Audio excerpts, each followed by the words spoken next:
మనోజ బాణైః న వ్యథితః. మనస్సు వల్ల బాణం వస్తుందట మనకి. ఇది కూడా మంచి సూచన. మనస్సు వల్ల పుట్టిన బాణాలు ఏవేవి ఉంటాయి? మనమేమనుకుంటాం మనిషిని చెదరగొట్టేవి, చెలింపజేసేవేవి శబ్ద, స్పర్శ, రూప, రసగంధములని మన మామూలు అవగాహన.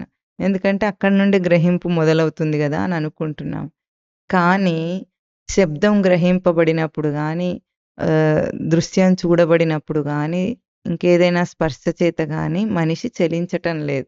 దీని తర్వాత ఇంకొక బాణం ఉంటుందట. అది మనోజ బాణం. మనస్సు నుండి పుట్టే బాణం. అంటే ఇప్పుడు చూచినంత మాత్రాంచేత ఏ దృశ్యము మనం చెలింపచేయటం లేదు. ఆ చూపు మీద మనస్సు వేసే బాణం ఉంది జూసారా? ఆ బాణం. దీనికి కూడా బాణం వేయటం అంటే సందర్భానికి సరిపోతుంది.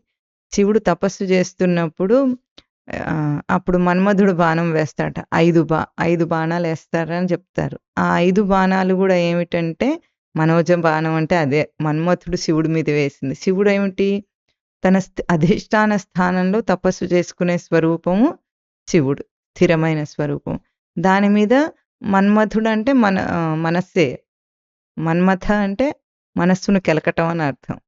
ఆ కెలికిన మనస్సు ఏం చేస్తుంది? 5 బాణాలు వేసిందట శివుడు తపస్సు భంగం చేయటానికి. ఆ 5 బాణాలేమిటి?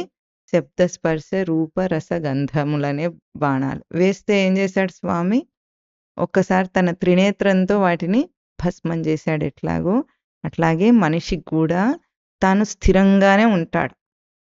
నిజానికి స్థిరత్వం తన సహజ లక్షణం, స్వరూప లక్షణం దాన్ని.